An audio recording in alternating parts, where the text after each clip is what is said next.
Appelons-le Moussa, un jeune homme, plein de potentiel, menant une vie que beaucoup envieraient. Il avait atteint un niveau de succès dont ses parents n'avaient fait que rêver lorsqu'ils avaient quitté le Sénégal pour la première fois. Il menait la vie d'un professionnel accompli dans une ville européenne vibrante, un jeune homme à Lyon qui s'épanouissait au milieu d'une architecture époustouflante et de rues animées.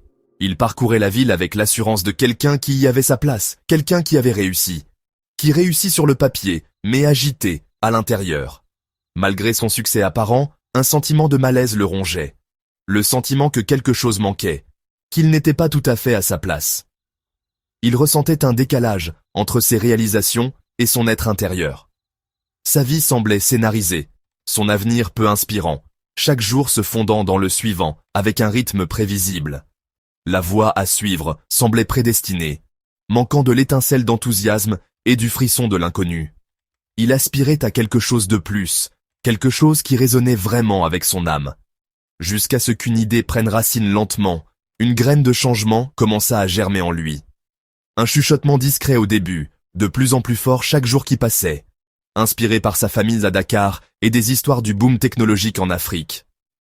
Il a commencé à penser à ses racines, à sa famille restée au Sénégal, et aux histoires incroyables qui émergent de la scène technologique florissante du continent.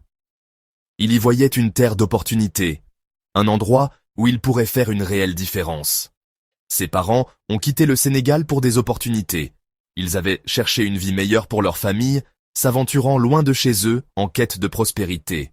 Maintenant, Moussa se sentait attiré par un retour, une attirance vers sa patrie, un désir de renouer avec son héritage et de contribuer à sa croissance. Non pas pour fuir, mais pour construire. Non pas comme une échappatoire à sa vie actuelle, mais comme une décision consciente de construire quelque chose de significatif, de faire partie de l'avenir passionnant de l'Afrique.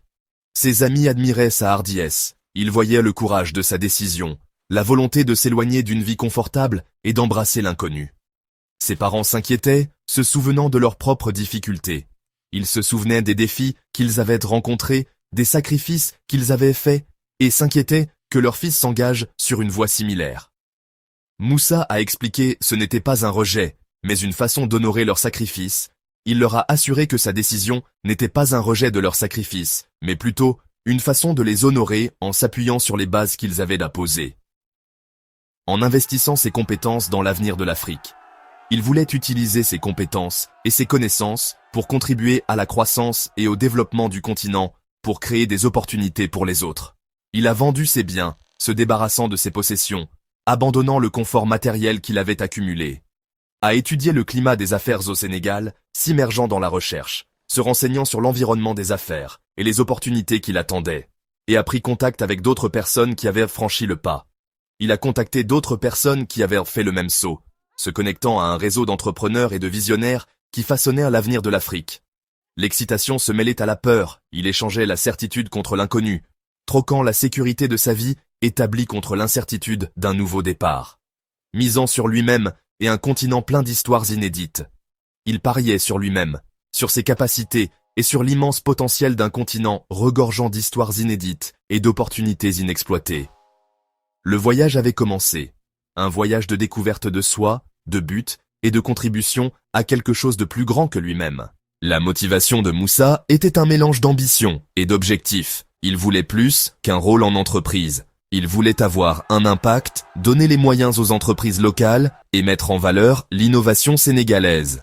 Sa double culture était une force, pas une complication, et il rêvait d'appartenance, d'élever des enfants fiers de leurs racines. Il imaginait une vie vibrante, collaborer à Dakar, des week-ends au Lac Rose, des réunions de famille et voir son travail changer des vies. Les doutes persistaient. Était-il naïf? Idéalisait-il l'Afrique? Et s'il échouait? Mais ses peurs ont renforcé sa détermination, alimentant sa préparation et sa persévérance. Pour Moussa, le rêve valait le risque. La réalité du départ était intimidante, bien plus complexe que ce qu'il avait imaginé initialement. Les préparatifs logistiques, les démarches administratives, tout semblait s'accumuler en une montagne insurmontable. Paperasse, une véritable jungle de formulaires à remplir, de documents à certifier, de copies à authentifier. Chaque papier semblait être un défi en soi. Visas, ces précieux sésames qui ouvrent les portes d'un nouveau pays, était obtenu au prix d'une patience infinie et d'une montagne de justificatifs. Et bureaucratie sans fin.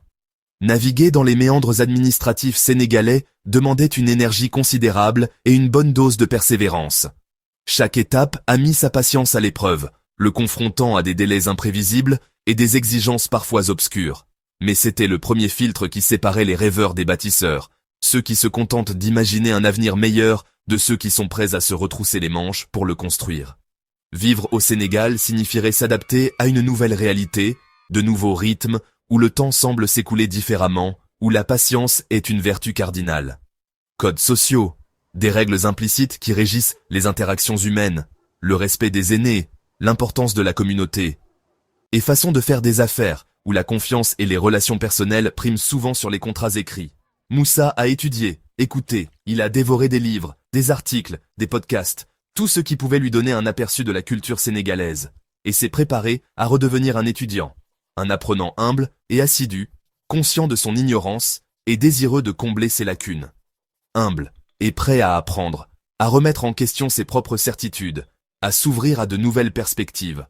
Le choix du Sénégal était à la fois une décision mûrement réfléchie, un choix du cœur et de la raison, une combinaison d'attachement émotionnel et d'analyse rationnelle. Des liens familiaux, un désir profond de renouer avec ses racines, de se rapprocher de ses proches, mais aussi une recherche approfondie, une étude minutieuse des opportunités et des défis qui l'attendaient. Des marchés et de la stabilité, une évaluation réaliste du potentiel économique du pays et de sa situation politique. Il a construit un réseau virtuel avant d'arriver, anticipant le besoin de soutien et de conseils. En se connectant avec des entrepreneurs locaux, des acteurs clés de l'économie sénégalaise, des personnes prêtes à partager leur expérience. Et la diaspora en ligne, ces Sénégalais de l'étranger qui ont réussi et qui sont désireux d'aider ceux qui veulent suivre leurs traces. Le succès et la sécurité dépendraient de la communauté qu'ils construiraient, de la qualité des relations qu'ils tisseraient. Jeter ces bases était essentiel, une étape indispensable pour assurer la pérennité de son projet. Avant de poser le pied à Dakar, avant de se lancer concrètement dans l'aventure, la préparation est primordiale, c'est la base sur laquelle toute entreprise réussie est construite. Ne sous-estimez pas le pouvoir d'une planification méticuleuse et de la prévoyance. Traitez votre déménagement comme le lancement d'une entreprise. Considérez-le comme un projet stratégique nécessitant une gestion soignée, une allocation des ressources et une vision claire. Cet état d'esprit vous préparera au succès dès le début. Moussa a passé des mois à affiner son plan, en recherchant méticuleusement chaque aspect de son nouveau marché. Il a compris qu'une base solide était cruciale pour une croissance à long terme. À étudier le marché, comprenez les nuances de l'économie locale, identifiez votre public cible et analysez le paysage concurrentiel, et à élaborer une feuille de route financière. Cela inclut la budgétisation, les prévisions et l'obtention de financement. Un plan financier bien défini guidera vos décisions et assurera la durabilité de votre entreprise. Devenez un expert de votre secteur et de votre pays. Imprégnez-vous de l'environnement commercial local. Lisez les journaux locaux pour rester informé des événements actuels, des tendances économiques et des nouvelles de l'industrie. Suivez les leaders de l'industrie, apprenez de leurs expériences et obtenez des informations sur les meilleures pratiques. Et comprenez les réglementations. Naviguer dans le paysage juridique et réglementaire est crucial pour éviter les erreurs coûteuses et assurer la conformité. Construisez votre réseau tôt. Le réseautage est essentiel pour établir des relations et accéder à des opportunités. Demandez des conseils et non des faveurs. Recherchez les conseils de mentors et de conseillers expérimentés qui peuvent fournir des informations et un soutien précieux. Et entretenez les relations avant d'arriver. Entretenez ces connexions, car elles peuvent être des ressources inestimables lorsque vous arrivez. Sur place, rencontrez des contacts, participez à des événements industriels et engagez-vous avec des professionnels locaux. Assistez à des événements et restez ouvert à chaque conversation. Vous ne savez jamais d'où pourrait venir votre prochaine grande opportunité. Les premiers clients et l'équipe de Moussa sont issus de ces connexions. Sa capacité à établir des relations solides a été déterminante pour son succès. Évitez l'arrogance.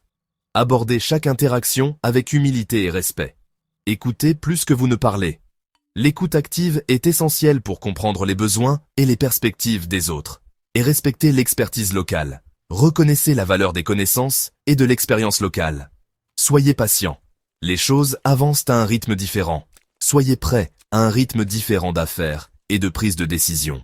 Et l'adaptabilité est votre plus grand atout. Acceptez le changement et soyez prêts à ajuster vos plans aux besoins. Les plans changeront, les défis surgiront, les obstacles inattendus sont inévitables.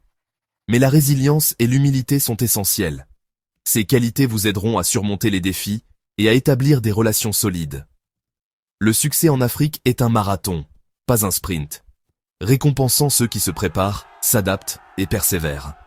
C'est un voyage qui exige une planification minutieuse, de l'adaptabilité et une persévérance inébranlable. Le plus grand avantage de l'Afrique est l'opportunité.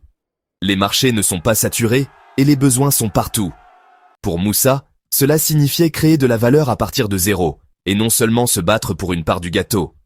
Son travail a eu un impact visible, aidant un designer local à tripler ses ventes, créant des emplois et alimentant la croissance de la communauté. Le voyage a entraîné une transformation personnelle, résilience, adaptabilité et une perspective plus large. La vie en Afrique offrait plus qu'un succès matériel. Il s'agissait de communauté, de culture et d'appartenance. Pour Moussa, l'épanouissement se trouvait dans les déjeuners en famille, les quartiers animés et un sentiment d'appartenance. Ce bien-être holistique est le trésor que beaucoup recherchent maintenant sur le continent. 2 ans plus tard, l'agence de Moussa prospère à Dakar. Son équipe est respectée et son impact est clair. Il a renoué des liens avec sa famille, a trouvé une communauté et a rempli sa vie d'activité et d'un sentiment d'appartenance. Les doutes subsistent, mais la confiance a grandi. Chaque défi surmonté est une leçon et une source de force. Le succès est maintenant un processus, pas une destination. L'adaptation et la croissance sont continues. Moussa considère son parcours comme un investissement, et non un sacrifice. Les retours sont exponentiels. Il a bâti une entreprise des liens profonds, et un profond sens du but. Son histoire prouve que le succès en Afrique est réel pour ceux qui osent, se préparent, et abordent les choses avec humilité. La vraie récolte n'est pas seulement financière, mais de l'âme. L'histoire de Moussa fait partie d'un mouvement plus vaste, une génération investissant le talent et l'espoir dans l'avenir de l'Afrique. Le voyage exige du courage, de la préparation et de la résilience. Le succès est bâti sur la recherche, l'auto-évaluation et le réseautage. Faire face aux défis avec humilité et un plan solide jette les bases de la réussite. L'Afrique offre la chance d'être un pionnier, de résoudre de vrais problèmes et de construire une vie riche en liens et en objectifs. Pour ceux qui ressentent l'appel, sachez que c'est possible. Si vous vous préparez, vous adaptez et croyez en votre potentiel. Le rêve de l'Afrique est réel, attendant ceux qui sont prêts à répondre à son appel. Serez-vous l'un d'entre eux?